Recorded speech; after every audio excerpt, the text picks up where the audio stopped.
Hi hello ಇವತ್ತಿನ vlog ಬಂದುಬಿಟ್ಟು one day road trip. ನಾವು ಹೊರಟಿದ್ದೆ 5:30ಗೆ, ಆದರೆ ವೀಡಿಯೋ ಮಾಡೋಕ್ಕೆ ಸ್ಟಾರ್ಟ್ ಮಾಡಿದ್ದೆ 6 ಗಂಟೆ ಆಗಿತ್ತು. ಹಾಗೆ ನಾವು ಕೋಗರ್ಗಟ್ಟೆಯಲ್ಲಿ ಒಂದು ವಾಟರ್ ಫಾಲ್ಸ್ ನೋಡಿದ್ವಿ. ಸೂಪರಾಗಿತ್ತು, ನೀರು ಕಮ್ಮಿ ಇತ್ತು ಬಟ್ ನೋಡೋಕ್ಕೆ ಚೆನ್ನಾಗಿತ್ತು. ಹಾಗೆ ಮುಂದೆ ಹೋಗುವಾಗ ಒಂದು ವ್ಯೂ ನೋಡಿದ್ವಿ, ಒಂದು ಗುಡ್ಡದ ವ್ಯೂ. ಅದೊಂದು ಅಡಿಕೆ ಮರದ ಗದ್ದೆಯಲ್ಲಿ ಒಂದು ವ್ಯೂ ಸೂಪರಾಗಿತ್ತು. ವೀಡಿಯೋದಲ್ಲಿ ಅಷ್ಟು ಕ್ಲಿಯರಿಟಿ ಇಲ್ಲಾಗಿರ್ಬೋದು, ಆದರೆ ರಿಯಲಾಗಿ ನೋಡೋಕ್ಕೆ ಸೂಪರಾಗಿತ್ತು. ಹಾಗೆ ತರಾಸಿ ಬೀಚಲ್ಲಿ ಒಂದು ವೀಡಿಯೋ ಮಾಡೋಣ ಅಂತ ಹೋದೆ, ಆದರೆ ಆಕಾಶನೇ ಕಾಣ್ತಿದೆ, ತರಾಸಿ ಬೀಚೇನು ಕಾಣ್ತಿಲ್ಲ, ಅಷ್ಟಕ್ಕಷ್ಟೇ ಆಗ್ತಿದೆ. ಹಾಗೆ ಬೆಳಗಿನ ನಾಷ್ಟ ಮಾಡಬೇಕಂತ ಹೇಳ್ಬಿಟ್ಟು ಆಕಾಶಾಲನ ರೆಸ್ಟೋರೆಂಟ್ ಹೋಗಿ ಪೂರಿ ಬನ್ಸ್ ತಿಂದ್ವಿ.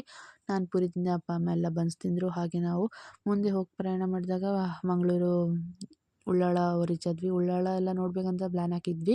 ಸೊ ಅದಕ್ಕೆ ಉಳ್ಳಾಳ ರೀಚ್ ಆದ್ವಿ. ಉಳ್ಳಾಳ ಎಲ್ಲ ನೋಡಿ ಹಾಗೆ ಮತ್ತೆ ಕೇರಳ ಹೋಗೋಣ ಅಂತ ಪ್ಲ್ಯಾನ್ ಮಾಡಿದ್ವಿ. ಕೇರಳ ಅಲ್ಲಿ ರೋಡ್ ಮಸ್ತಾಗಿತ್ತು, ಸೂಪರ್, ಹೊಸ ನ್ಯಾಷನಲ್ ಹೈವೇ ಆಗಿರೋದು. ಸೊ ಸೂಪರಾಗಿತ್ತು. ಹಾಗೆ ಮಾಲಿಕ್ ದಿನಾರ್ ರೀಚ್ ಆದ್ವಿ, ಕಾಸರಗೋಡು. ಮಾಲಿಕ್ ದಿನಾರೆಲ್ಲ ನೋಡಿ ಮಧ್ಯಾಹ್ನ ಊಟ ಮಾಡಬೇಕಲ್ಲ ಗೈಸ್, ನಮ್ಮ ಹೊಟ್ಟೆಗೆ ಬೇಕಲ್ಲ ಏನಾದರೂ ಆಹಾರ.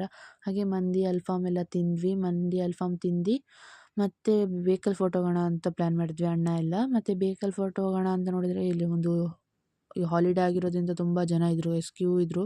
ಆದರೂ ನಾನು ವೀಡಿಯೋ ಮಾಡಿದ್ದೀನಿ ನೋಡಿ. ನವಿಲು ಎಷ್ಟು ಚೆನ್ನಾಗಿದೆ, ಗಂಡು ನವಿಲು ನಮ್ಮ ಕಣ್ಣಿನ ಮುಂದೆ ನೋಡಿದ್ವಿ. ನಾವು ಇಷ್ಟರಂಗೆ ಹೆಣ್ಣು ನವಿಲೇ ನೋಡ್ತಾ ಇದ್ವಿ, ಎಲ್ಲ ಕಡೆ ಇದೆ ಗಂಡು ನವಿಲು ಹಾಗೆ ಮೇಲಿಂದ ಒಂದು ವೀಡಿಯೋ ನೋಡಿ ಬೇಕಲ್ ಫೋಟೋ, ಸಮುದ್ರ ಸೈಡ್ ಇರೋದು ಫೋಟೋ ಇದು.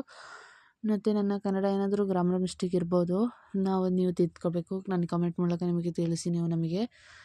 ಹಾಗೆ ನಾನು ನೋಡಿದ್ವಿ, ಇದು ವ್ಯೂ ನೋಡಿ ಗೈಸ್, ಇಷ್ಟು ಸೂಪರಾಗಿದೆ. ಇದು ಒಂದು ಸಮುದ್ರ ಹತ್ತಿರ ಇರೋದು ಒಂದು ಕೋಟೆ ಗೈಸ್, ಅದು ಸೂಪರಾಗಿದೆ. ಅಲ್ಲಿಗೆ ಹೋಗಬೇಕಂತ ನಾನು ನಮ್ಮ ಅಣ್ಣ ಹೋದ್ವಿ. ನಮ್ಮ ಅಪ್ಪ ಅಮ್ಮ ಯಾರೂ ಬಂದಿಲ್ಲ ಗೈಸ್, ತುಂಬ ಮೆಟ್ಲು ಇಳಿಬೇಕಾಗತ್ತೆ, ಅದಕ್ಕೆ ಅಂತ ಕಾಲು ನೋವಾಗತ್ತೆ ಅಂತ ಹೇಳ್ದಿಲ್ಲ. ನಾವು ಹೋದ್ವಿ, ಅದೊಂದು ನೀರಿನ ರಭಸ ಕೋಟೆಗೆ ಹೊಡೆಯುತ್ತೆ ಗೈಸ್, ಸೂಪರಾಗಿತ್ತು. ಹಾಗೆ ನಾವು ಮನೆಗೆ ವಾಪಸ್ ಬಂದ್ವಿ.